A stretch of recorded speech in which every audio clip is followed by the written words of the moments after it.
Love Under Lock movie review. Can love survive when it's built on fear? Genre: drama, romance, a domestic abuse, a family conflict, a dark comedy, starring Chioma Nwosu, Ken Eriks, classic Bua, Oga Flex. Love Under Lock is a gripping Nollywood tale that explores the suffocating reality of many women trapped in toxic marriages under the guise of love and tradition. The story centers on Daluchi, a devoted wife bound by culture, fear, and obligation. Her husband, Chief Emili, wields his authority like a weapon, turning their home into a prison. When Daluchi crosses paths with a breath of fresh air in her stale life, her silent endurance begins to crack.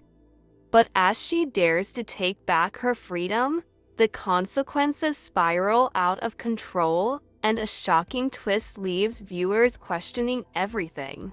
My observations are: 1. Ken Eriks' performance, a blast from the past.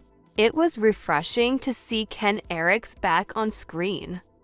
His performance channeled that classic Nollywood gravitas. He fully embodied the oppressive chief Emili, stern, commanding, and frighteningly believable. His portrayal added depth to what could have been a one-note character. 2. Chioma Nwosu as Ken's mother. This casting choice raised eyebrows. Chioma Nwosu playing Ken Eriks' mother felt off. The age gap didn't quite sell the mother-son dynamic. The chemistry was awkward at times, pulling viewers out of the story with unintentional comic relief. 3. Daluchi's awakening hinged on a man. While Daluchi's escape from abuse is powerful, it's disappointing that her turning point only comes after meeting S. The story missed an opportunity to showcase inner strength of women without relying on a male savior. Would she have stayed if S never came along?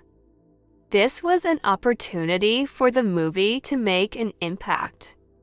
But not a woman must always want a man to have a better life. Click. 4.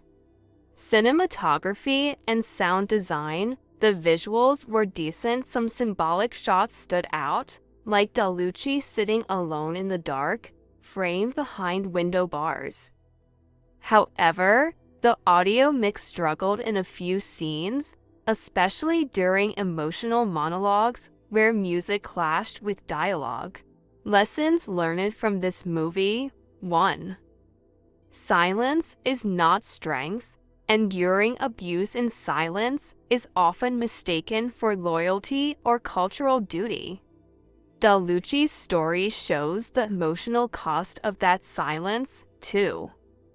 Tradition can be a cage. When culture is used to justify control and abuse, it becomes a prison, not a heritage. The film subtly critiques the patriarchal traditions that keep women in their place. 3.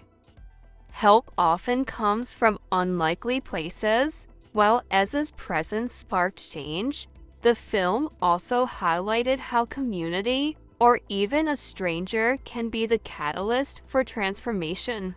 4. Forgiveness isn't healing. Chief's late remorse felt forced, and Daluchi's strength came not from forgiveness, but from finally choosing herself. The film doesn't romanticize reconciliation, it portrays freedom as the real victory.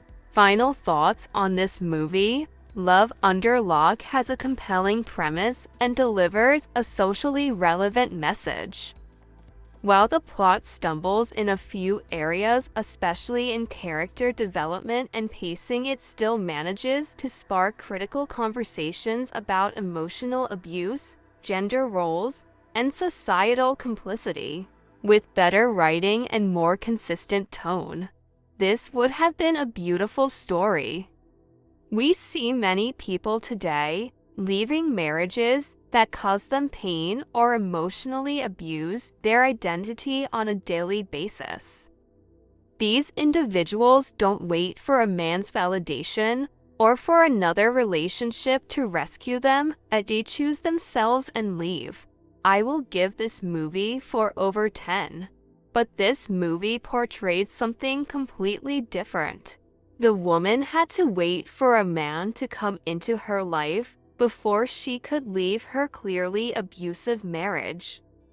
That alone was deeply problematic to me, especially in 2025. If this movie had come out in the year 2000, I might have rated it higher.